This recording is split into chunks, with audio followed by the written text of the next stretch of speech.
The Whack Job NDP party has chosen Whack Job Avi Lewis to be their new leader. I'm going to start this off with an audio-only clip, then get to some other clips after. Watch what he says here, because then the clip I'm going to show after pretty much exactly refutes this, but let's take a look. The Israel lobby, as Zionist groups, are trying to force the narrative that the government of BC has some kind of anti-Semitism problem, which is very problematic. We have to distinguish for people. It's urgent that being made uncomfortable is part of a democratic society. The cry bully thing, the victim perpetrator, it's the my suffering blots out the world. My suffering, it triumphs over everything else. My suffering is all that I can see. And the fact that you are not stopping everything you're doing and just checking in with me and my suffering when genocide is being committed in my name, right? Like the exceptionalism leads to this cartoonish narcissism of supremacy of Jewish suffering over all other suffering. Cartoonish narcissism. This is his party's convention this weekend. Is this cartoonish narcissism? Point. Let's hear the point on microphone 1.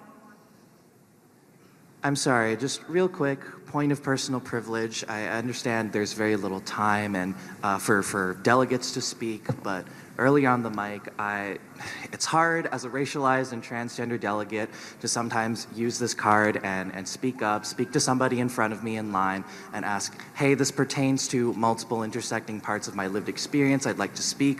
I was rejected when I talked, and it's frustrating when these are my rights being directly under attack right now in Alberta, and that a cisgender woman had spoken over me.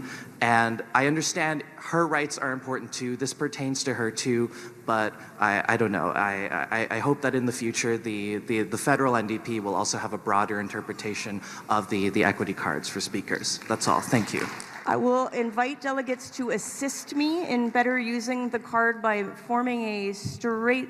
Is Avi Lewis going to make a statement about the cry bullies that are all over the left wing in Canada, America too, but certainly in Canada? He had that stance on anti-Semitism or whatever he was talking about. What about what we just saw there? And then these gender equity cards, whatever this is clown world. For speakers. That's all. Thank you.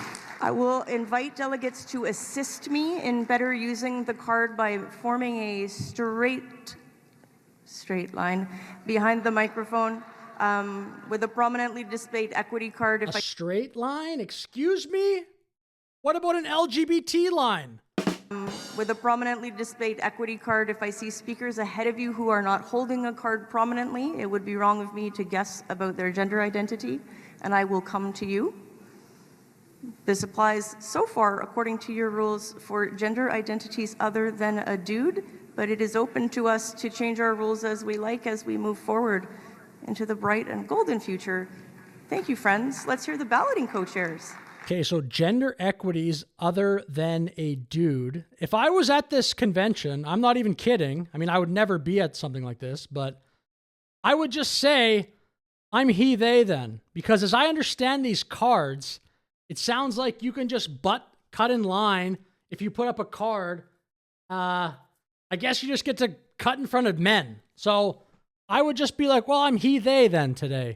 And then tomorrow, I'll change my mind and go back to he, him, or just go back to never using pronouns for the rest of my life. But today, at this moment, I'm a he, they, so you can't cut in front of me. That's actually, I'm not even kidding. That is what I would do if I was ever in a situation like this. Please, I hope I never have to be in a situation like that. Listen to the way this guy talks. This is another recent clip talking about fossil fuels here.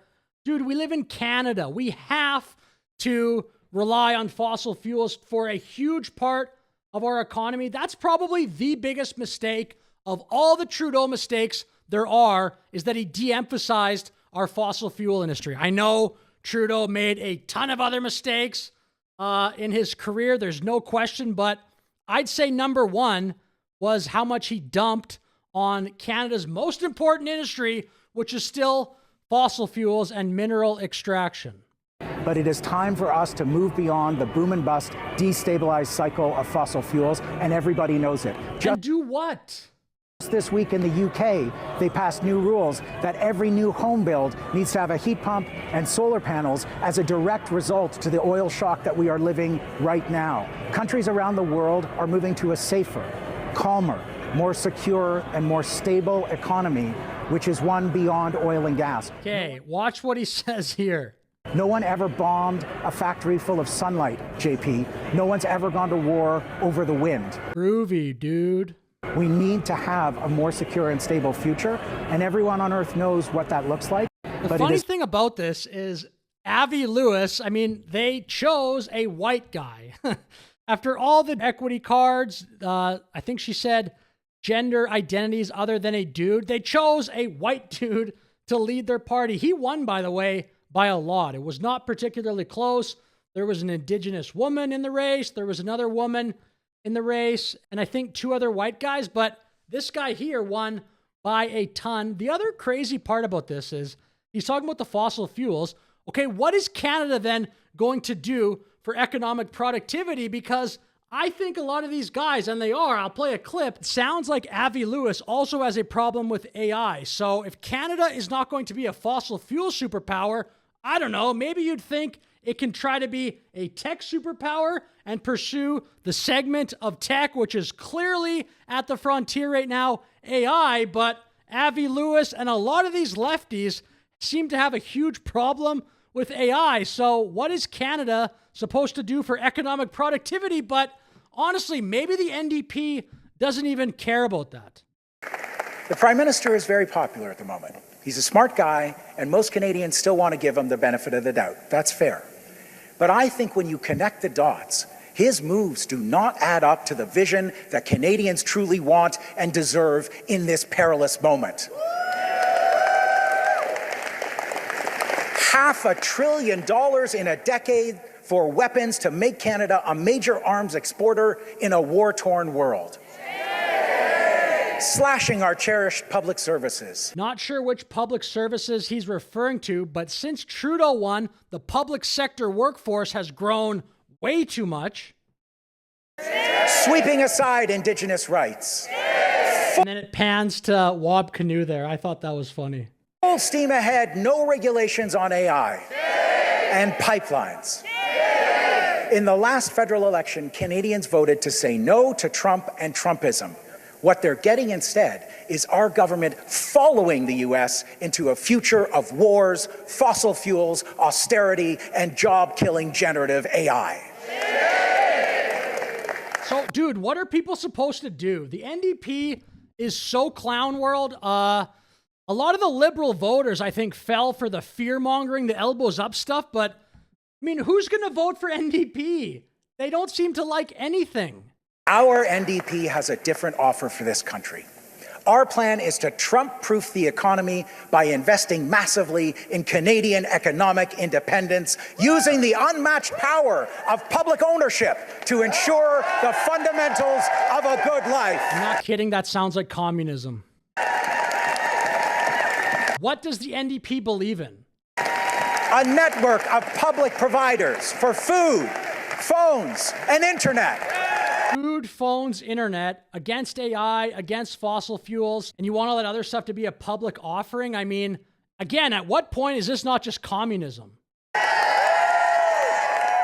public housing developer and public construction companies. Public construction companies.